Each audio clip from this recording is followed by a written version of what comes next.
How does someone lose $1 billion? It's a number so big it's hard to even imagine.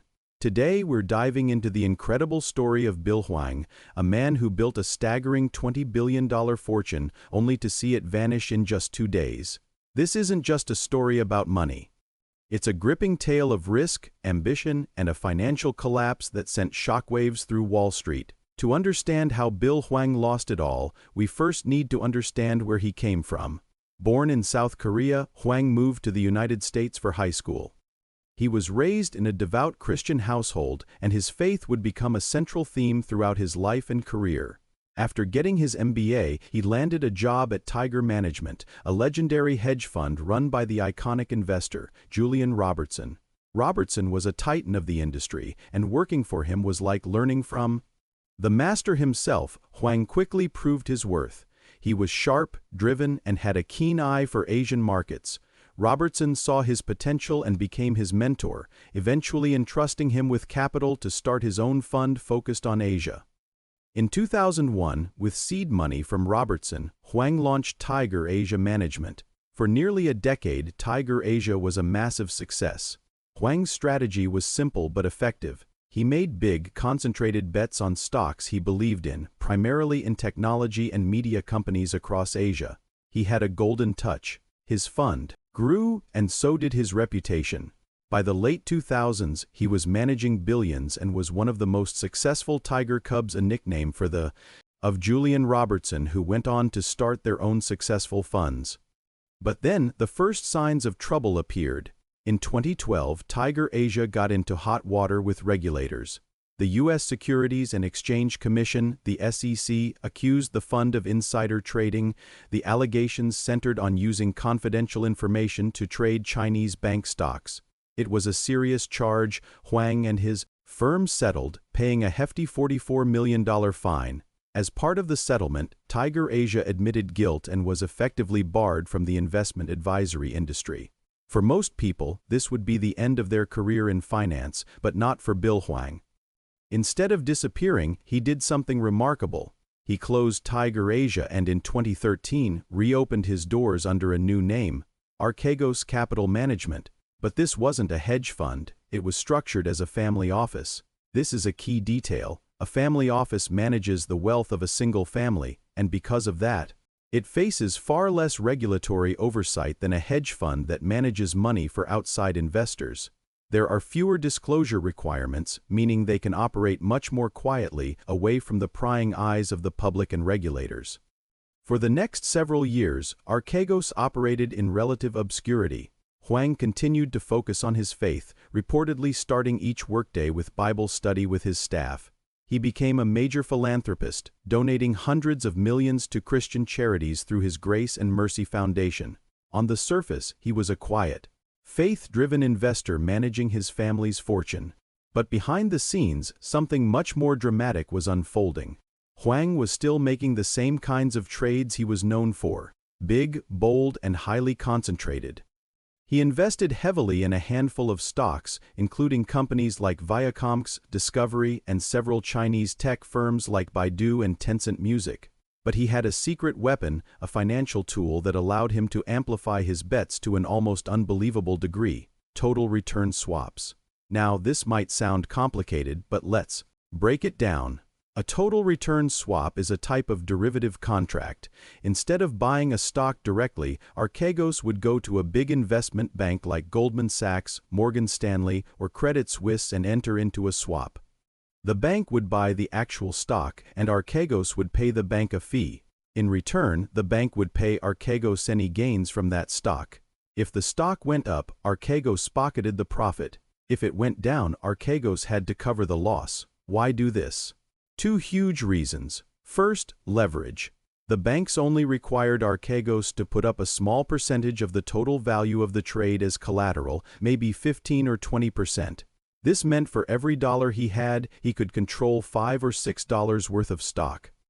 It's like buying a house with a very small down payment. Your potential gains are magnified, but so are your potential losses. The second reason is secrecy. Because the banks technically owned the shares on their books, Archegos' name didn't appear in public filings.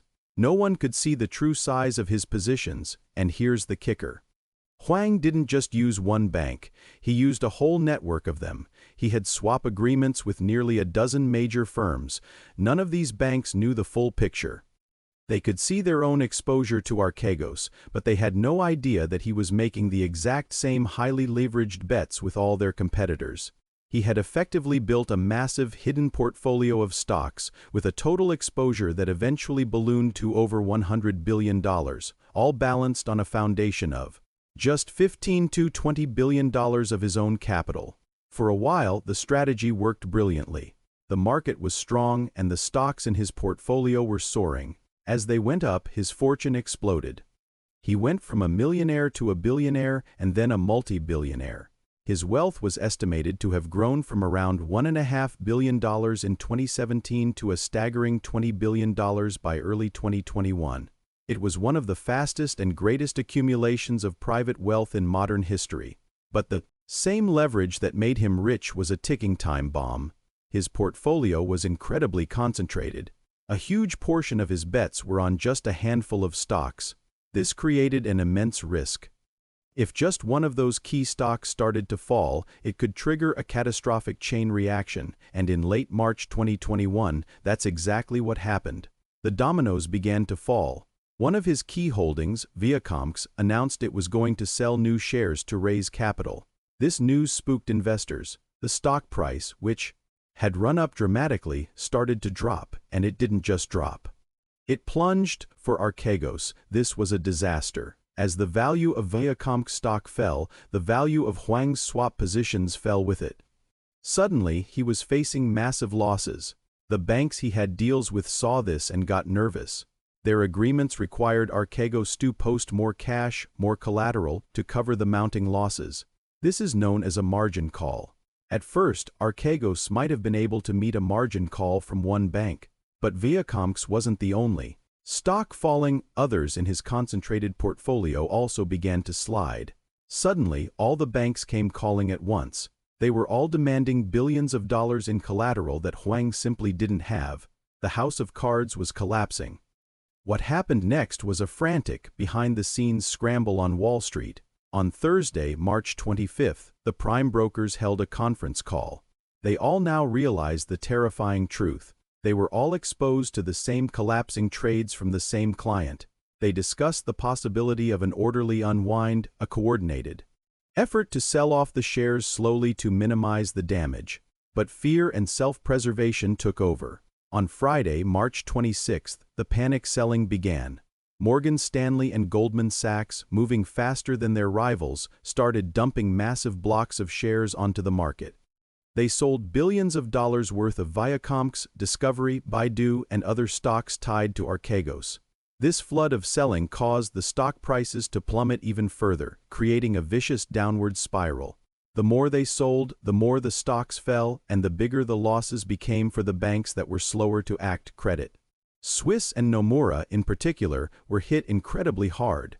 While Goldman and Morgan Stanley escaped with relatively minor losses, Credit Suisse ended up losing over $5.5 billion. Nomura lost nearly $3 billion. It was a bloodbath. And what about Bill Hwang? In the span of just 2 days, his entire $20 billion fortune was wiped out, gone. The leverage that had created his immense wealth had turned against him and destroyed it with breathtaking speed. It was one of the single greatest losses of personal fortune in history. The aftermath was a massive wake-up call for Wall Street. And for regulators. How could one man, operating through an obscure family office, take on so much risk and cause so much chaos without anyone noticing? The incident exposed huge blind spots in the financial system, particularly around the lack of transparency in the derivatives market and the light regulation of family offices. In April 2022, the story took another turn. Bill Hwang and his chief financial officer were arrested. They were hit with federal charges of racketeering, conspiracy, securities fraud, and wire fraud. Prosecutors alleged that they didn't just make risky bets. They actively manipulated the market by using the swaps to secretly inflate the prices of their portfolio stocks, deceiving the banks about their true exposure and risk. Hwang has pleaded not guilty, and his legal battle is still ongoing. The story of Bill Hwang and Archegos is a cautionary tale for the modern age of finance. It shows how ambition, combined with extreme leverage and a lack of transparency, can create a recipe for disaster.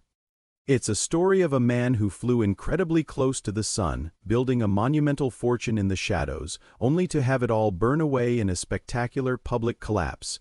And it serves as a stark reminder that in the world of high finance, the line between genius and disaster can be terrifyingly thin. Thanks for watching. If you found this story as fascinating as I did, make sure to hit that like button and subscribe for more deep dives into the biggest stories in business and finance. See you in the next one.